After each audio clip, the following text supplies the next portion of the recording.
So welcome to this week's 5-day study circle, and we'll be shortly taking the next passage from the Sunlit path. But before that, let's just take 1 minute and just let ourselves stretch and invoke or pray for some more clarity with or like with this session or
so I know it's been a week, but I think the last time we did a child's desire.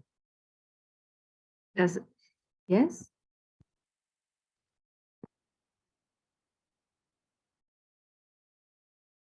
I think last time also we were just taking up that desire thing from the other book, workbook of psychic education.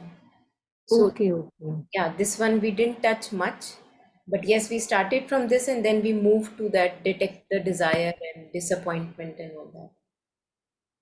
So So this, then we should just take from this then, right? This is yeah, we can go over it again. Yes. yeah. So whoever is ready, if they feel like if they can start reading the passage, maybe we can just read this much right now, the first page, and then we can go to the next one. So the topic is a child's desires. Good evening. Good evening, Captain. Okay, I'm audible? Yes, very nicely. Thank you. Okay. Okay, thank you. So I'll read it out. Sweet mother, how can we help a child to come out of this habit of always asking? There are many ways, but first of all, you must know whether you will not just stop him from freely expressing what he thinks and feels. Because this is what people usually do. They scold, even sometimes punish him. And so the child forms the habit of concealing his desires. But he is not cured of them. And you see, if he is always told, no, you won't have that, then simply the state of mind gets settled in him. When you are small, people don't give you anything. You must wait till you are big. When I am big, I shall have all that I want. That's how it is. But this does not cure them. It is very difficult to bring up a child. There is a way which consists in giving him all he wants, and naturally, the next minute he will want something else because that is the law of desire, never to be satisfied. And so, if he is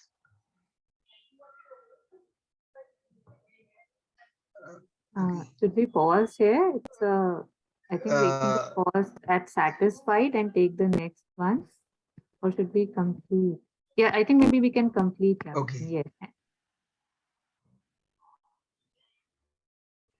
So you can please read and so if he is intelligent,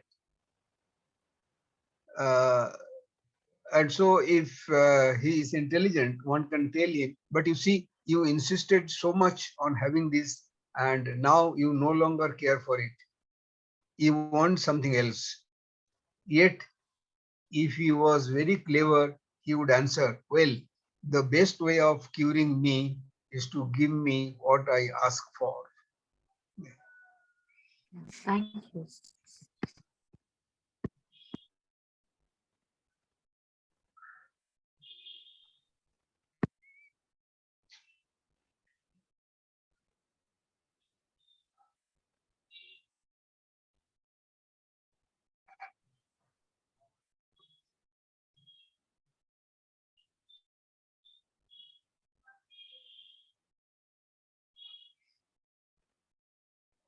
I think the topic of the passage is a bit misleading, right? Like a child's desires, because this is exactly what, we as adults or so-called adults, we experience as well mostly.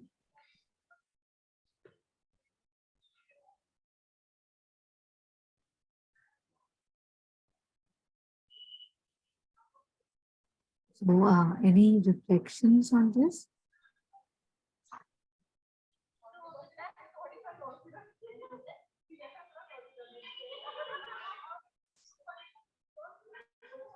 Actually, the child from the time of birth, and all the faculties are opened, and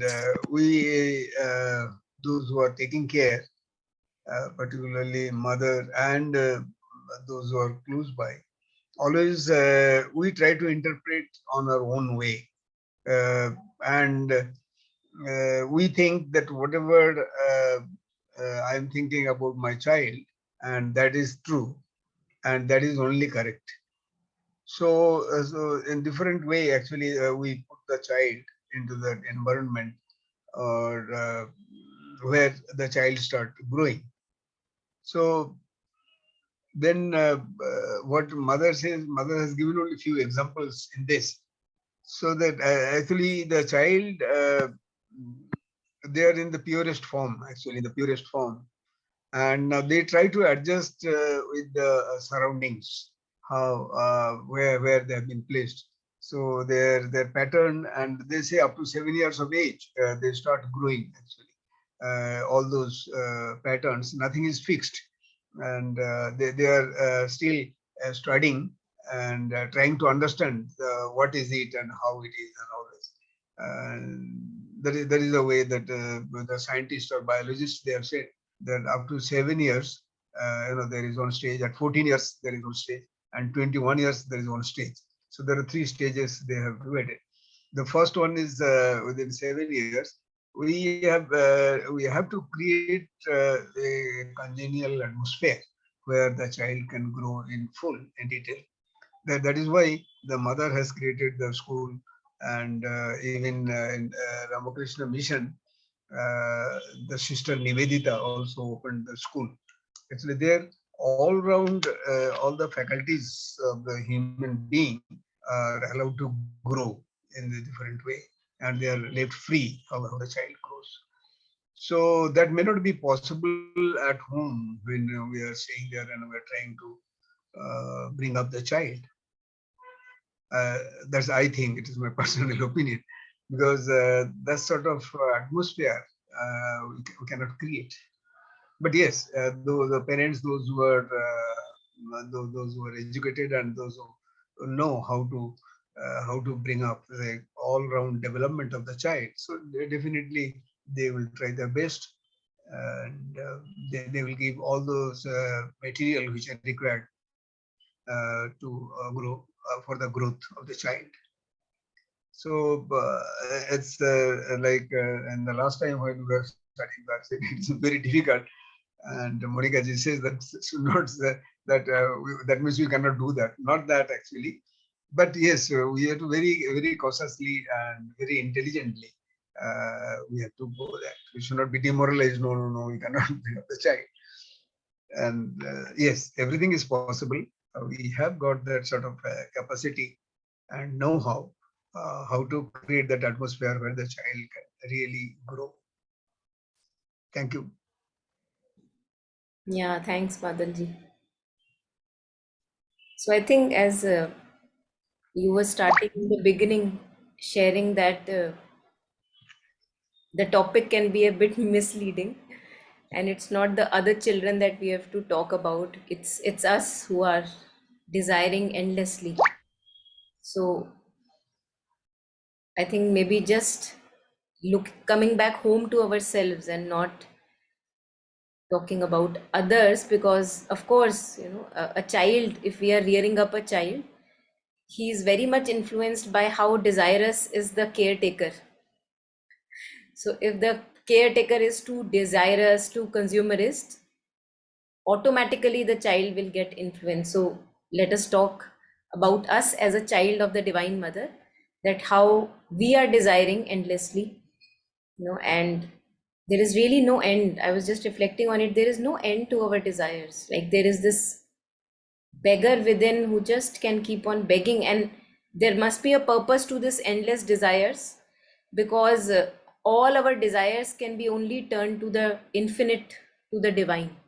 Only then they can get settled. As otherwise there is no way. Like you can just go on and on and desire more relationships, more approval from people, more job, more money, name, fame, everything, and still we will keep hungry.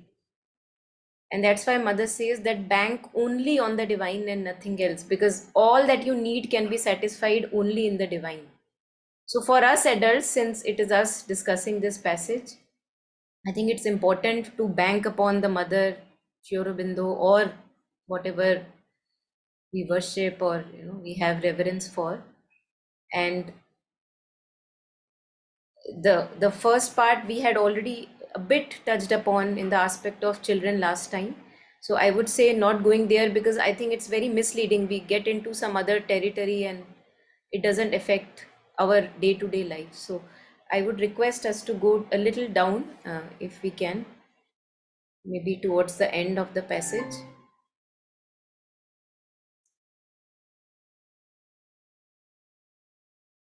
Yeah.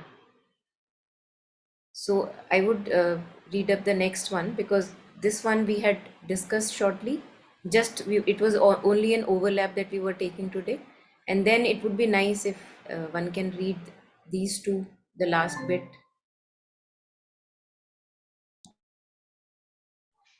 Okay. Uh, some people cherish this idea all their life. When they are told that they should overcome their desires, they say the easiest way is to satisfy them. This kind of logic seems impeccable, impossible.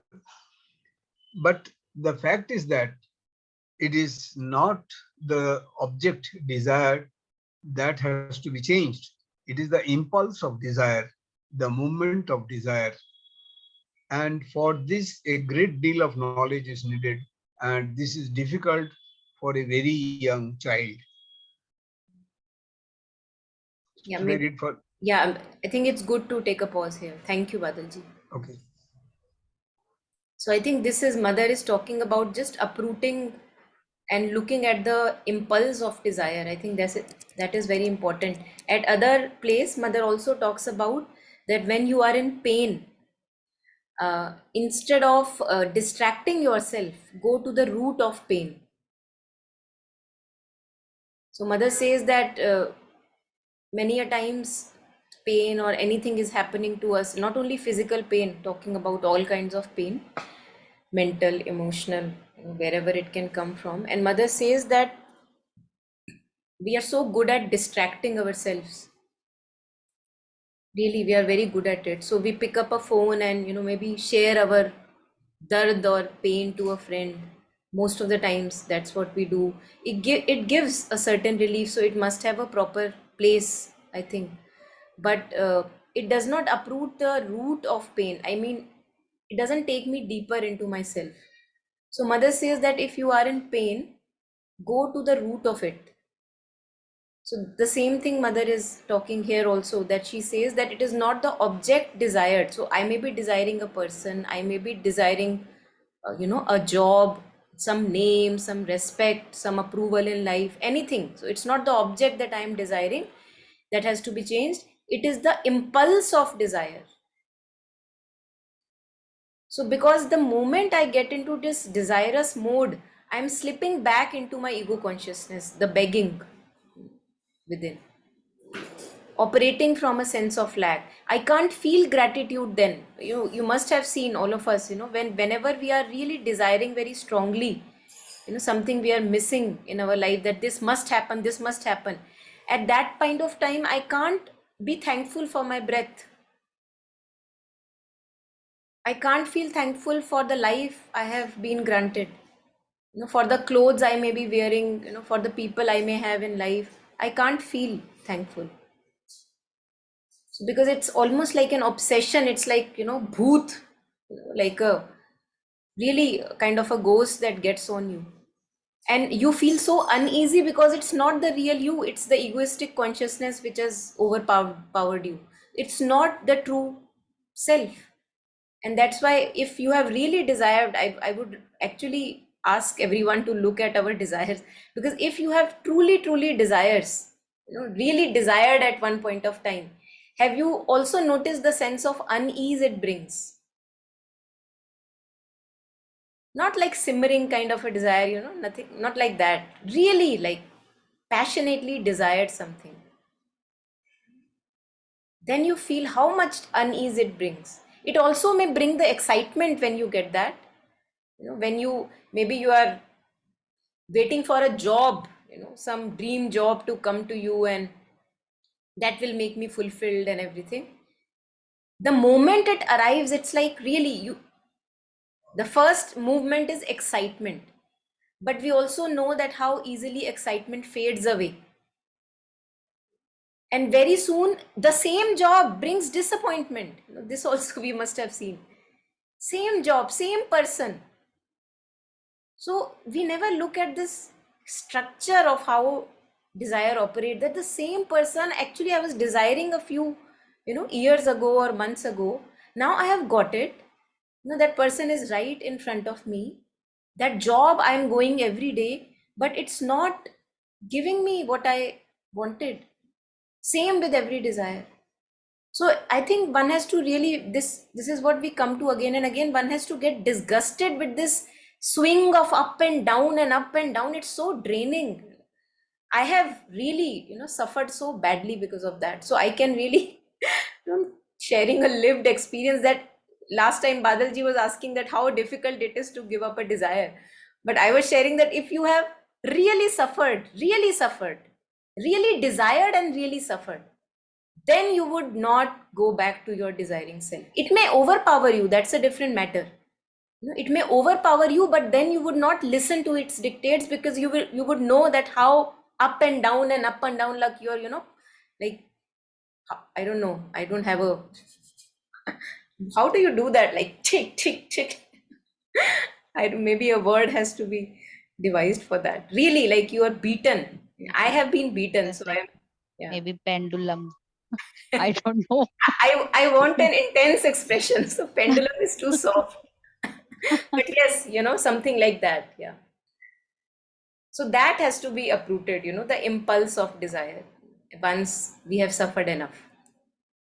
So, mother, one can say, actually, if you are not convinced that being desireless is the path, is the key, then suffer more. Suffer more, because desire more, suffer more, and then we will be really convinced that no, this is really not the way to live a life. Then you will be convinced. And again, we see all these stories of mothers, devotees and disciples, and uh, adverse forces are going to stay. It's not that you would not be overpowered by something, but you would not be able to follow the dictate. The dark cloud may be there, some darkness, depression may be there, maybe something is overpowering you, you have no idea what it is. And I was just going through a few stories of the disciples, and even Ramakrishna Das, who is just chanting mother's name all the time, like really bodily transformation, And he shares that really any external trigger would bring that something, overwhelming, but he would stick to mother's name, he would stick to mother's name. That was something that he was sharing. So he did not listen to the dictate of any dark cloud that is hovering around. So it's also a test of our own conviction that what do I really want? Do I want the mother and Sri Aurobindo, or do I want to just listen to whoever tells me anything? So it's a test, I feel. Sometimes, Yeah. Yes, please. sorry, sometimes a desire also fills up a need. Like if I desire for a good job, that would also be the need of the hour because I need some financial support.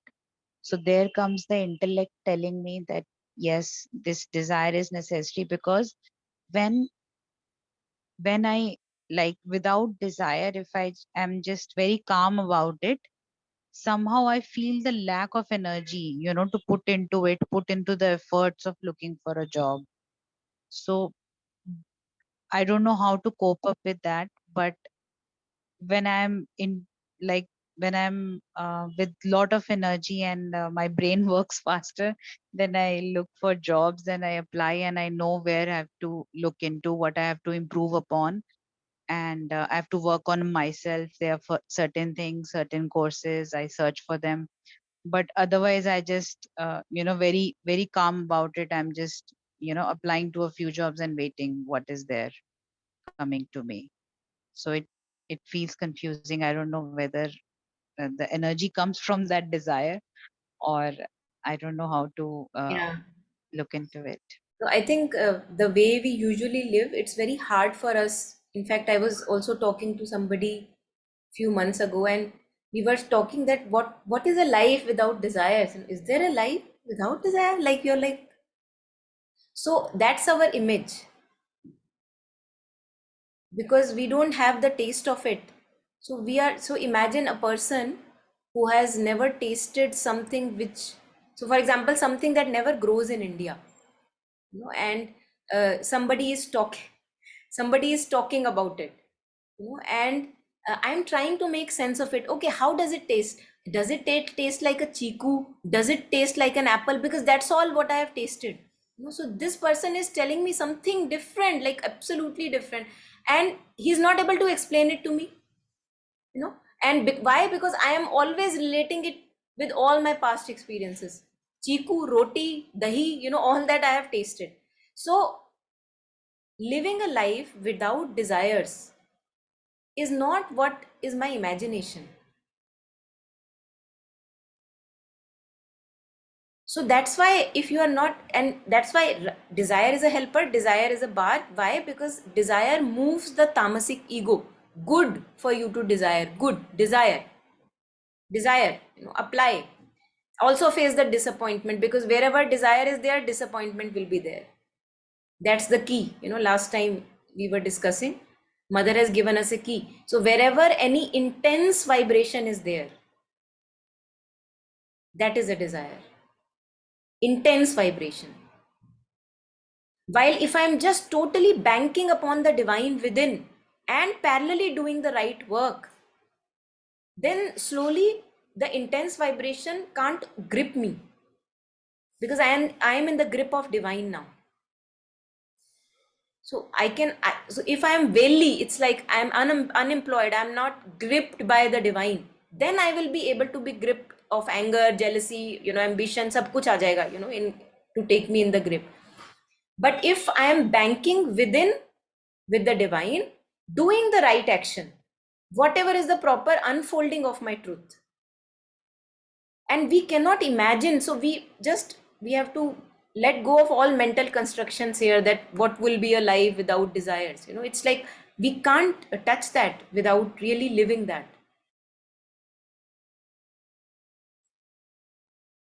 ये वही बात होगी ना कि अगर बंदा एक हमेशा चेन्स के साथ पैदा हुआ है, and he's never lived a life without chains. So the moment a friend comes and takes away the chain, he puts it back because he doesn't know how to live without it.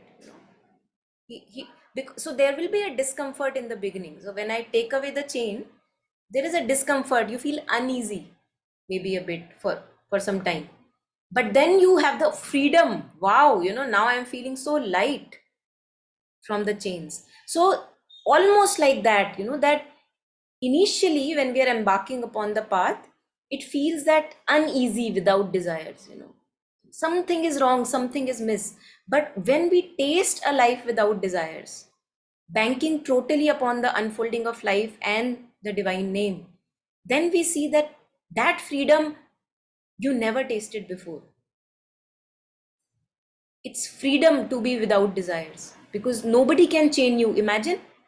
So you are not desiring a person, you are not desiring any name, fame, respect. You don't want anybody to give you approval. You are just following the right action. Nobody can chain you. If somebody says good words, you will not be appeased, in the sense, they would not have you in the grip, because you are not desiring that. How easily we fall into praise. Somebody says good words about us. No, wow, अंदर से एक massage हो रही होती है. Really? Because we are desiring that. And how easily we fall a prey to criticism and rejection. Also because we don't recognize, but we are operating from the ego self.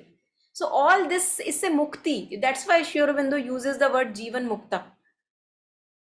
One who doesn't want anything from this worldly existence, who knows that nothing this worldly existence can give him, now he can offer himself to the divine.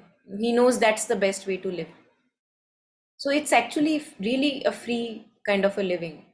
All the unease you can let go of, being swinging like a pendulum, as you were sharing.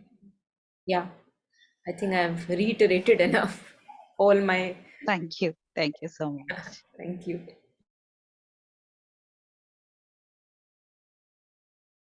When you were sharing, again, when something is happening with myself, there is a judgment in me, right? There's a frustration, and that is good too, right? And yet, I'm not kind to myself when I'm judging, right?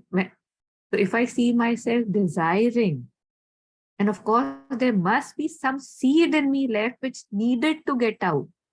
So I'm desiring, and yet I am not kind to myself when I see I'm desiring. I don't see it through, right? I don't see that, okay, how you talk about embracing everything. So, when somebody else is sharing, it's so easy to see the big picture, right? That you like everything, like even the Pratima mentioned the pendulum example. Till I have that need for me to move, I will move, and I better move, because if I don't move, then I'm not doing my dharma, right? It's not until it actually goes away, doing it, even realizing that, this is not good for me, or this is not my highest, and yet there is something in me which is still doing it. I feel is also, how everything I think can be moved into, how it's ego is the helper, ego is the bar. Like you were saying just now, desire is the helper, desire is the bar. And yet, those fluctuations sometimes become too much, sometimes less. But that seed of desire, till it's there, I think even coming to this realization that this is not good for me. Or how in the passage just before this, it mentioned that that is the nature of desire, right? It never gets satisfied. It just changes from one desire to the other. Do I know that? My child, he was asking for a certain set of transformers. And we got the transformers, but I didn't want to give it to him just yet. But when we were moving, he saw that, I have that set. So for about 10 days, he would just look at the box in which the transformers are. He would say, can I just touch them? They're in a box. First, he would look at the box in which that box was. And then finally, when he said, can I touch them? He would just sit and look at the box, box, box, box, box. And then he did it for, 10, 12 days. And once he got them, he probably played with it for a day or two, and that's it. And then when I'm like, you wanted it so much, he said, yes, yes, I really like it. I really like it, but I don't want to play it right now. He doesn't admit that now it does not hold attraction for him anymore. It's very nice to see this, and not just see it and say, what are you doing? which we do, right? That, what are you doing? What are you doing? But then coming back to me, I think is the most important, that I do it all the time, right? Like that's how that carrot keeps hanging. That isse nahi mila, next se milega, next se nahi mila, next se milega. That thing that, and if I don't know, if I actually reflect maybe just the past 1 month, for example, and if I look at or a day, the desires that I have, they don't go, right? And it's a fact that they don't say, okay, yes, now I am, like if I have a great meal, I don't know, aloo parantha and stuff, I want, now I want tea. After tea, I want something else. Like I have seen that the more I indulge, the more it craves. कि अरे अब चाय के साथ एक movie भी चला लो, movie के साथ कुछ एम्बियंस भी बना लो, मतलब I don't know, it's a nature of things that if we indulge, they keep pulling the other thing along. And if I just don't go there, it's gone. It's as if it's not there. Just talking about segmental things. And I remember once that, I don't know, there was a sandwich that I started really liking, that I would want to eat it. And after a few times, I was like, what is this? Like, what is this craving? So the next time I ordered it, I was like, I will eat it with my full attention, one bite. And I will stay with that bite. Second bite. And I realized I wasn't even enjoying it. I didn't really like the taste, which is very weird because I was really craving it. It was just everything around it that would make me feel a pull towards it. And this is a very small example, right? Okay, a person craving a sandwich, he liked it, he didn't like it. But then I started realizing that in lot of other aspects in my life, that, things come and there is so much around them that I don't even see that what is coming to me. It's never about the sandwich.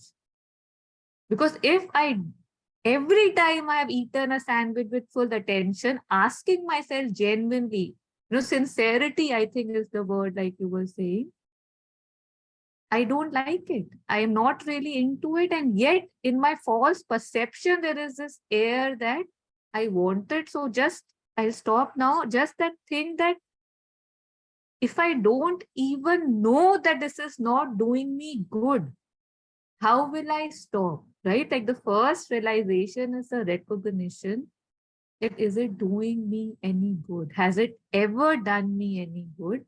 Upanishads talk about a lot. We have shared a lot of examples before. But just that too is very powerful in itself, that stopping and reflecting on this. Yeah, these reflections.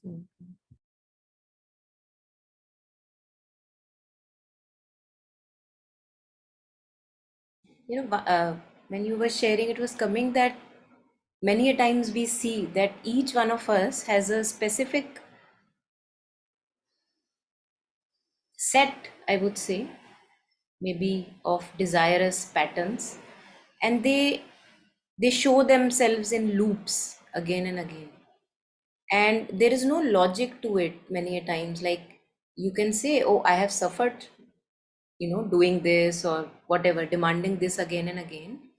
And yet it's not dying. It's, as you were sharing, the seed is still there, something is still there, it keeps on coming, showing its face again and again. Now I have often wondered about this, that if that intensity is really great, like it shows up its face again and again with a lot of, it wants to be heard and seen and whatever, I think there we need a higher employment. Means that, imagine that I am desiring or craving for something. I am sitting in a room, the simplest example that I use again and again. I'm sitting in a room, desiring, one thought is coming to me again and again. I have been through it many times, but it is here again. I don't know what to do with it. Suddenly there is a fire in the room. And I just run for my life. Now, where are all the desires when I'm running? Now they have no place. So I've often wondered about this, that uh, giving oneself such an occupation which is so absorbing, and that would be dependent on each one's, again, swabhava, as mother says, natural inclinations, that it consumes you, and it doesn't leave any space for that thing that is lying in the corner, because they will stay in the corner. They are not going to disappear overnight, we can be sure. As long as the ego consciousness stays, those rigid patterns are going to stay. They may lose grip over us, because they would say, oh yeah, he doesn't give me attention or she doesn't give me attention, तो बीच बीच में मुंह उठाया कुछ बोल दिया, बैठ गए, फिर मुंह उठाया कुछ बोल दिया, बैठ गए, but they know that now the person is just occupied somewhere else. So I think just this neti does not do us very good. We can't do that, especially in case of intense afflictions. Some rigid patterns, I have seen that with myself, that I have always found that the best way for me that works is, there would be again several ways, but I have found that to absorb myself in something higher, something which consumes me, which is so vast that it takes up all my energy that would otherwise go into kya karu is desire ka, or what to do about it, satisfy it, not satisfy it, chalo kar lete hain, something like that. So usme you have no time to pay attention to it. That's what I feel, that we need some good employment. What mother says, that find out your inner being and get in touch with the unfolding of your truth, because when that unfolding begins to unfold, like consciously it unfolds, then it leaves you very little time for these things which pull us down. They're still there, they're not going anywhere, but I can keep them at bay, and I would say, okay, better get going with this which appears right, and usko baad mein dekhenge, something like that. और बाद में भी नहीं देखेंगे उसको, something like I know that it, as you were sharing, it's not benefiting me, so I don't want to put my energies in there. But parallelly we need something which occupies us, that I feel that something is required, some higher. What mother says, an aimless life is a miserable life. So we really are in misery of these patterns if we don't have an higher aim. And then mother continues, she says that on the quality of the aim will depend the quality of your life. So something for us to reflect upon. And I was talking to a couple of people, and we see that when we expose ourselves genuinely, with open hearts to people, we see that each one of us is facing a challenge in their life. And many challenges are really, really like dark challenges. They are not easy challenges to cope with. Like going through such a depression where the person is split in two. He doesn't know his, like there is a darkness, wall of darkness in between. And in front of that, if you see your problems, they appear nowhere in front of that. So you again, fall into that space, that praying for higher light, or maybe doing tonglen for people who you want to help, that may their suffering come on to me. And this is again a pattern of purification, it purifies me. So just 2 minutes ago I was troubled by my desires, and now the moment I hear somebody else's problem, I see that, oh my god, like this is nothing in front of what I am facing, this is something actually. And you begin fall into that space, that let me suck in their suffering, and may the divine mother give them solace, peace, and show them light.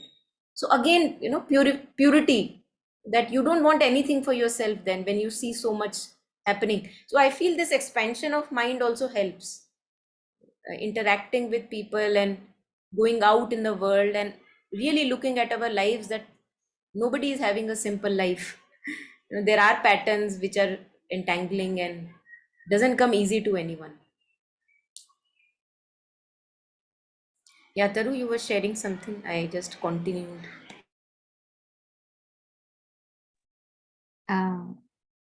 Before I do, if anybody else has any reflections so far, we'll be very happy to hear more thoughts on this.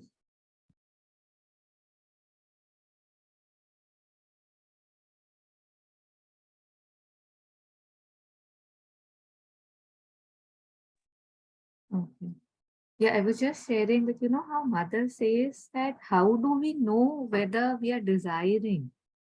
And she said that if somebody was to tell you that this will not happen, right? Okay, you do it, it will not be granted. Or the result is not like totally independent, and if you are still fine with it, then one can know that, because usually, like even when Pratima was asking that question, I could feel that I've seen that in my life, that this thing that kuch milega, right? This will give me something. This will give me something, but that something is very transient. And I've seen the transitions again and again, not transitions, but transitory nature of things, right? Okay, it's very dependent on something, right? It's like, there are two things that I have this phone and it's like just like this. And the moment this goes, this will fall, right? It doesn't stay. It's not that after that I have it, there's a crossing over. No. So if any time I'm desiring, like she said about, say, maybe, like she was talking about jobs and all, I feel that that gives me the motivation, which it does. And it also gives me a lot of feverishness, right? It gives me a lot of, what if this doesn't happen? Or, people are thinking that I'm searching from the last 6 months and I still don't have it. What a failure I am. So many things come with it. And the other thing is, like, say like a child who's in a playground, he's trying to climb, the other way on the slides and all, not on the steps, but from the other side, not because he'll get a certificate or a, pat on his back, just because it's fun, right? Just because it's something he hasn't done. And it's just wonderful to have that thrill or the joy of just doing it. So I think that's kind of the catch, right? That I'm doing it because it just gives me, I don't know, joy. It like, and like you were saying, that it's, one feels that if one is not approaching it with that thing, that stickiness, that yes, I want it, I would not be motivated, or, life would change, but it doesn't happen that way. You actually, how you are actually able to take out the things that are not needed. And then the motivation also is much more alive and much more, again, joyous, right? That wanting just for the fun of wanting. Okay, not getting, all right. But with all the baggages that we are carrying, those will either have to be dropped or will be dropped, then we get there. That will happen. But right now, even just to see how I'm approaching things and what they are doing to me is pretty awakening in itself. And how they say that your job is mostly just to see, especially in the beginning, right? And mother takes care of it. Like, if you see things sincerely and see how it's working, you offer it. And that also is a good step in this direction.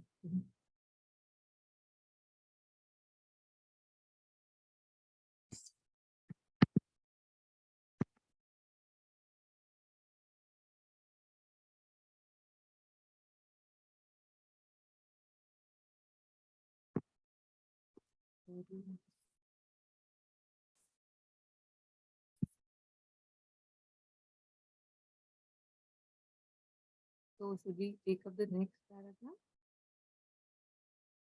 Yeah, if anybody is ready, if we can start with, in fact, to perseverance, if they can unmute and please read it.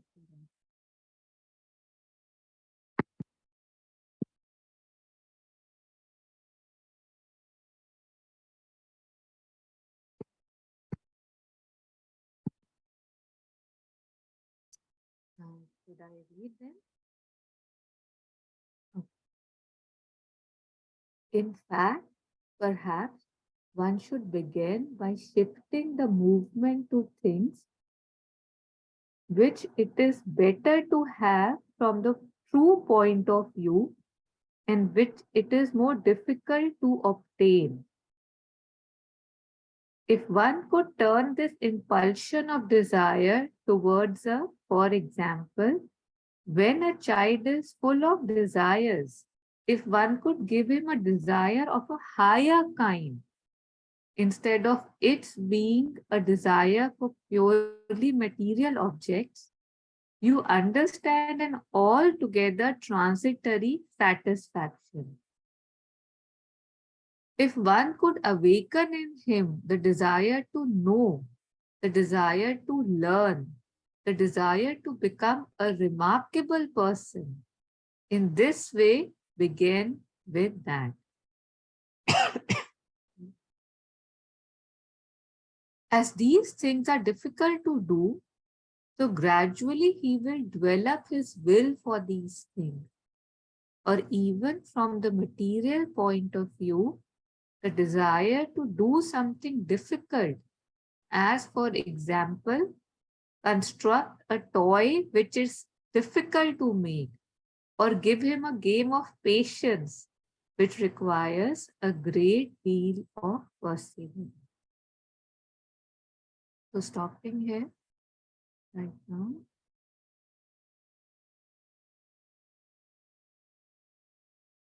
I think when you were sharing, you had mostly covered this in the beginning, right? When you said go for a higher goal.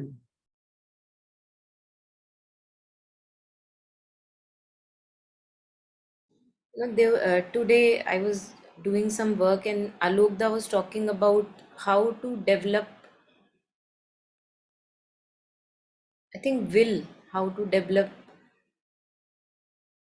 because many a times we talk about I don't have a strong will, I am very weak willed. So how to develop will, to start with very small things, since this passage also talks of will, developing will. So he said that the simplest that you can start with is to be punctual. If you give someone time, have you seen, many a times we give time and we forget. And when next time this thing happens to us, then we are pretty frustrated. And I think now I see, actually, since there is more dealing with people, I think, although I don't talk about it, share about it to them directly, but I see that people who don't really truly honor themselves, they are unable to honor other people's time, presence, and this thing, effort. And this is just a reflection. So if somebody says that I'm going to whatever, some promise is given, and then you suddenly see that the person doesn't appear, or maybe he appears but he doesn't keep the promise truly, so this is a reflection of our weak will. And of course this is not to be shared with that person directly, because everybody is going through their own development, but this is a reflection of us, how much we honor ourselves. Because if we truly begin to honor our own time and our own divine self, it is impossible that we do not honor other people's time, presence, and effort. Impossible, we can't do that. So this was the first thing Alukda was sharing, that the simplest is just, if you give time, be regular, be disciplined. How simple is that? Sounds very simple, but we know how difficult it is to keep up with these disciplines. Then next he was sharing is that if we want to really strengthen our will, he said that when we are able to control our desires, when, as we were discussing, that step back from our desire. Yes, there may be an intense desire, I see that desire, but there is also some understanding within that, yes, I will be able to step back from it. So when we step back from desire, we are actually potentiating our will. It may be very intense desire, you may really want it, my my desire, soul's last wish, please ye mil jaye, that kind of it could be very intense desire, but some part of you is also ready. Okay, I'm ready to step back from it. That develops will. How amazing is that? And when we develop will, then with this will we can manifest our life in a true way, in a right way. Why are we not able to manifest our life even after reading all these books, like The Secret, or all these books where it's all about manifestation of desires? because in the morning I am wanting something else, in the evening I am wanting something else. So there are contradictory wills in us. Mother talks about this.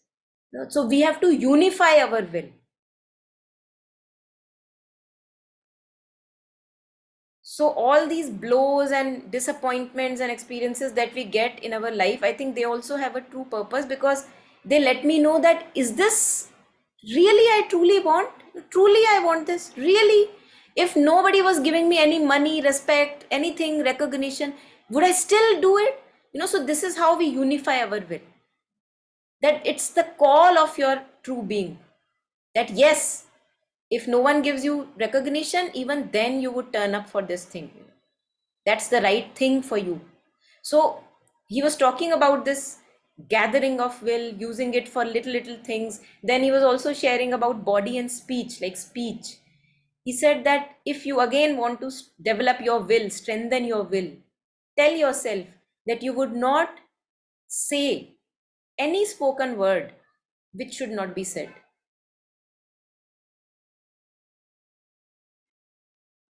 Again, requires so much of effort, concentration within, and observation of thoughts. Before you are going to speak, you know what you're speaking. Usually we are just blabbering out. So he said that, tell yourself that not even a word should come out of your mouth which is not necessary. This Mother and Aurobindo also directly, they also talk about this, control of speech. And not even in spoken word, he says even written words, like we are typing on chats and WhatsApp. There also we can practice this developing, strengthening our will. So I found it very powerful, very empowering. Yes. Yeah, sorry, I just had something very similar. I just want to share. You had shared on the WhatsApp group that about mother when she's saying that if you don't have anything good about to say about somebody, don't say anything, right? Don't say anything. Just so for me, it hit really strongly because even at the minutest time when I saw myself even stating what I saw sometimes, something in me didn't feel nice. It felt it's something is wrong, and I used to find that weird that, but मैं कुछ गलत तो नहीं बोल रही हूँ. I'm just sharing what I saw. And yet it knew it wasn't good. So for me, it was like, great, that why do I have to share? I mean, there are still times when I do, but now I know this is not okay. And slowly I started feeling one thing is sharing, right? Typing, chatting, like you were saying. And now at the level of thoughts, also, I have now with mother's grace started seeing this. Ki, why am I going there? मैं उधर हूं ही क्यों? Why do I have this minute to even reflect that? Why do that other person do that, right? Why am I done? Is my thing complete? Have I achieved perfection? Like every time I don't go so strongly, but once you start doing it, खुद पे गुस्सा आने लग पड़ता है, which is a good kind of anger के काम नहीं है, इतना टाइम है. मतलब ना, you see how much of my energy, of our energy, is wasted in the things that matter none, which have zero truth in it. Because anytime even if I'm stating something according to me flatly, there is something in me which says that I know better. But I challenge you, if you can say that no, there isn't. I mean, I'm sorry, I can't challenge you, but at least that's my experience, that without a little bit of, but because otherwise it would not even hit me. I would not even feel it juicy enough to share it, that कुछ गलत है, कुछ वो है, मुझे better पता है, या ये हुआ. तो वहां जाने से बेटर इतना काम है, अपने पे कर लो.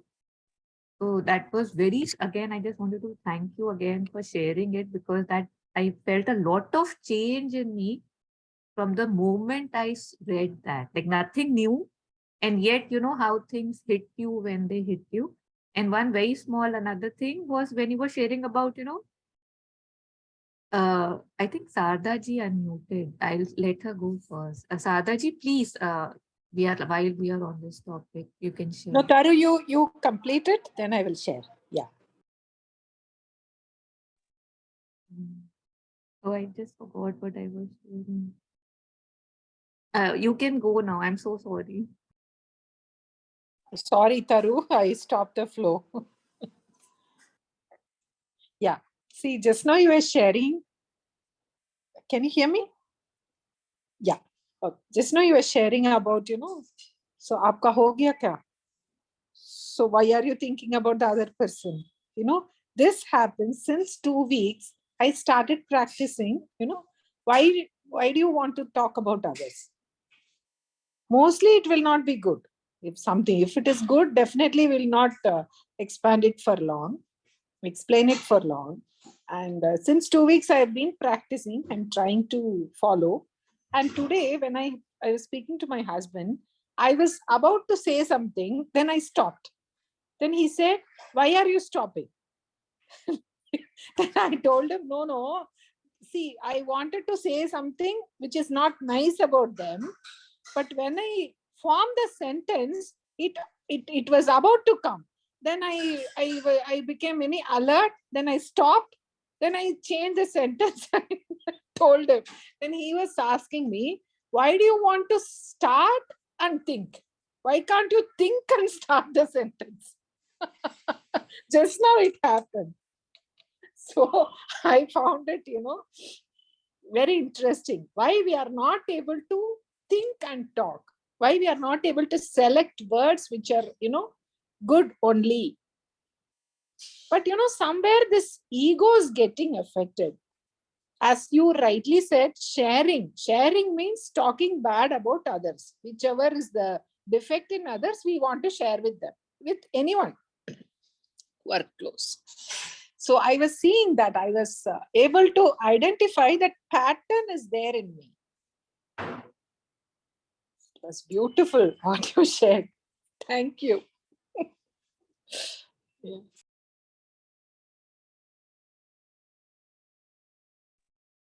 Thank you, Sarah. And the other thing that I wanted to share, it came back to me.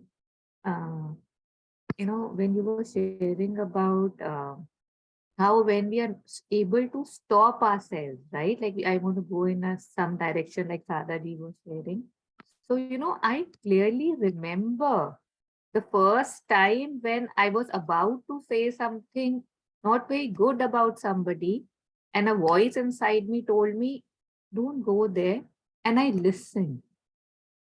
That memory is imprinted in my mind. Like right now, I can feel it as if it just happened. Similarly, say, I went to an Indian restaurant here, and after, I don't know, a lot of days, I saw like, the snacks and all. And there was something inside me which wanted to say, I want this also, this also, this also, this also. And I looked at it and I said, I want nothing. I just said, I don't want to listen to you. And I just ate whatever was ordered. And I don't know, that made me more, is what I want to say. How I think it's Buddha who said that, one desire conquered gives more, I don't know, pleasure or happiness than 1,000 desires met. And when we do it, actually practically do it for ourselves, we see it that good for me, I was able to stop. And that things, again, how you talk about, Monica, about strengthening the muscles.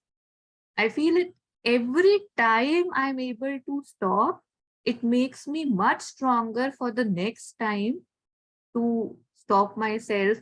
Then slowly, of course, the things, how they fall off and you don't even realize there's a need to stop because it's not you anymore. It's not your thing anymore.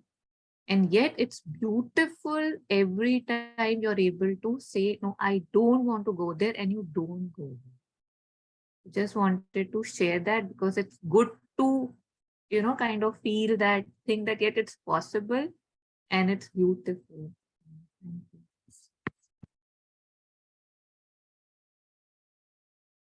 And I think parallelly, what with Mother Shri Aurobindo or whoever is connected with any divine name, or many people come back to breath. So this ingathered state, so just like we were sharing that if we are not going into the habitual patterns where the mind would go thinking about this person, that person, this storyline, that storyline.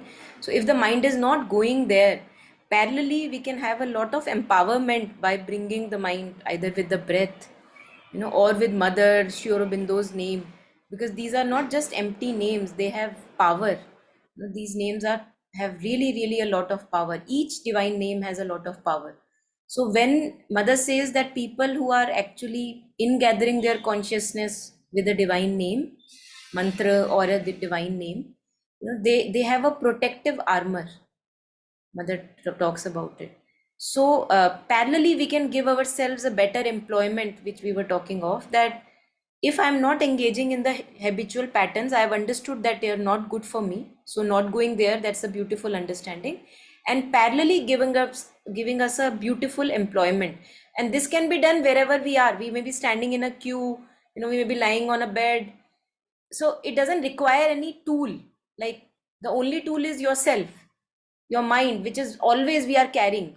Even if we have forgotten mobile home, that's not with us, but our mind is always with us. So wherever we are, we can ingather our consciousness with either Mother's name, any divine name, which really empowers. And then with this ingathered energy, whenever the right action is required, it is done without any need of then desire. So the motivation is just the right motivation. Monica, just now you were sharing, you can engage with divine's name. But the thing is, I'm trying to do that. Maybe by practice it will come, but I'm just asking you. I'll do it for 5 minutes. Then after that, my mind will start, jumping everywhere. Then again, I'll bring it back. Again, it goes. Then I was, wondering, once you shared this Udiya Baba's Naam Jap, then how it was possible for him? Why I'm not able to do that? I always think about it, but I'm not able to concentrate on the Mar Shri Aurobindo or whatever name, Ramanam, whatever. But I know my mind is not fully going there. But I don't know, for everyone it is like that or only for me, I don't know. You can be sure about that. I'm giving you a guarantee. No, the parallelly, but you would also see that the mind may jump because it is habituated to jump here and there. The mind may still jump, but you will see that now you don't that much engage in those thoughts and storylines that you used to earlier. The mind may still go, like, if I'm always in every 5 minutes smoking a cigarette, right? So now I'm working. Now the moment my cigarette is finished, by automatically my hand goes to the next cigarette, right? So the moment it is going back again, I would say, okay, come back. So in Buddhist tradition, they call it bring the puppy back. There is one Buddhist master who says, bring the puppy back. Don't judge, no need to judge, because it's a puppy. How does a puppy behave? He's childish. That's how our mind is. It's childish, it's jumping, it doesn't know what to do. So just like with love, and as initially was shared, without judgment, with love, without judgment, because judgment is another thought. So we are, on the one hand we are trying to still ourselves, and on the other hand we are involving ourselves in judgment. So judgment is another thought, not engaging there. Oh, it got lost again, bringing it back again. Oh, got lost again, bringing it back again. So that kind of a coming and going, it will happen because it's habituated, and it happens with each one of us. If you read experiences of many expert devotees, who were really very close to the Mother, you would see, one example that I was sharing in the morning of Champak Lalji. Something happened, he lost some photo of the Mother which he had given to someone, and when he saw that it is not returned back to him, the person who was sitting next to him, he experienced that I saw such a like dark cloud entering into Champaklalji, like something grave, like how could this happen? And suddenly he did not listen to that crowd. So we see that even with Champaklalji, who is a devotee of Mother, who stayed with Mother 25 years with Mother, 25 years with Sri Aurobindo, that power, that consciousness. But this is the effect of it, that the moment that he's going to be in the grip of that cloud, he does not listen to the dictate. And then he shares, oh, I have lost so many things in my life. One another I lost. How does it matter? Not to, and then bringing ourselves back to the mother. So such an inspirational example. I think we must go through these journeys because they convince us that we are not alone, and not to get frustrated, and keep practicing. Beautiful, Monica. Thank you. Yeah. Yeah. So it is nice to hear that, there are people who face this. not only one. No, Yeah. even Ramakrishna Das, again, I had shared a little document where he talks about an experience of a body, Yeah. where he's sharing that any external trigger will bring the adverse force to him. And the only thing that he talks about is sticking to mother's name, sticking to mother's name. So it's not that these experiences will disappear forever and we are in a state which is perfect divine consciousness. We have a long way to go. But the power that this concentration of divine name gives us is that it makes us convinced that there is nowhere else to go but this. So if the dark cloud is coming, you can ignore it. You can let it pass through over you and not engulf you completely. Yeah. Yes, sir. Yeah, I just wanted to share that I did not, I have been wanting to, like Sardaji has been saying, okay, why does it not become more me, like the chanting and stuff? I've been realizing, again, it's a journey that, how every master and mystic says, empty your cup, right? And then the grace flows. Like you shared the smoking example. If every time, say, if I want to pick up a pen and write, for example, but I always have a cigarette in my hand, how will I write? I want to write, I want to write, I want to write. Cigarette helps me think, I will write, I will write. But I have my hands full. So just like that, since I have read that statement that I was just sharing about the not thinking about anything that I don't need to think about, still obviously a lot of work in progress. Suddenly this thing has increased, because mind being a monkey, it has to stick to something. I see a thought, I say, I don't want to go there, ma. And that 1 minute, I say, ma. Again, I get lost in the sense, first thing is to realize it's not that I am very constructively occupied. I am in that thing, just doing stuff. I don't have the free space to inculcate that into me. I start with a 30 minutes practice, 20 minutes practice, but then to make it into a everyday thing, I have to replace. And how do I replace? For each, it would be own. But for me, it was like that. I don't want this thought right now. No, I reject it. Okay, ma. Again, pretty it feels bad too. It shows you your thing that for even her name, you have to say that, no, I must take it. It feels it should come naturally. And yet it doesn't. It's a practice. It's a conscious choice with grace if you're able to do it. No, I choose that right now, I will not think that. I will call mother. So that really, I'm seeing it's in process, a little bit of shift there. Yeah. Yeah, it is. I think this sentence that you said, it is a conscious choice. Sri Aurobindo talks about an Aryan spirit, that being an Aryan, every moment is a conscious choice. It's a right choice every moment. So we have always an employment at hand. What you were sharing, to reject what needs to be rejected and to bring what needs to be brought. Every moment there is a choice. There is no respite. Kabir ji has said that as long as I have breath in the body, that long this vigilance is required. So we there is no respite, because in respite, in moments of slackening, ego jumps back. It's like always there, never gone. We say that, oh, I am now free of ego. Mother is everywhere. And the moment you slack back, relax on beach, in the beach dress, it's back again. If the mother is gone, the ego is back. So by default, it is darkness.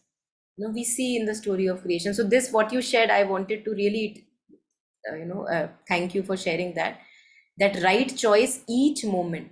That's the effort where the effort needs to be put.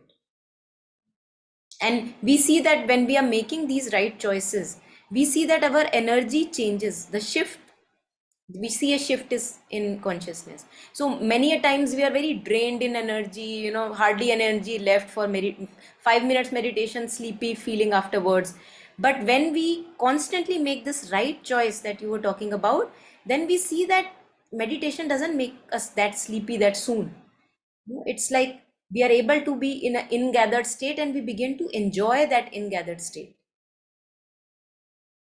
And then when the right action is required, we are not sleepy and slackening. We have the energy. Okay, कितने बजे उठना है? 3 बजे, I will be up. Why? Because the energy is not wasted everywhere. But ask us to get at 3 o'clock and let us see. Yeah, let's meet at 3 tonight. Let's see. Okay, next Friday study circle at 3 o'clock in the morning. Yeah.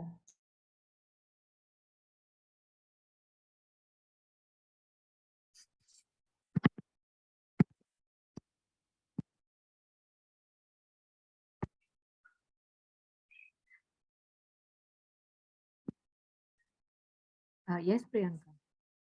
Yeah, so I, I'm still at that thing that you talked about when you were saying to develop a will, strong will, to first to have that discipline. And the second you said was not to even say or even write or even think, anything ill or bad.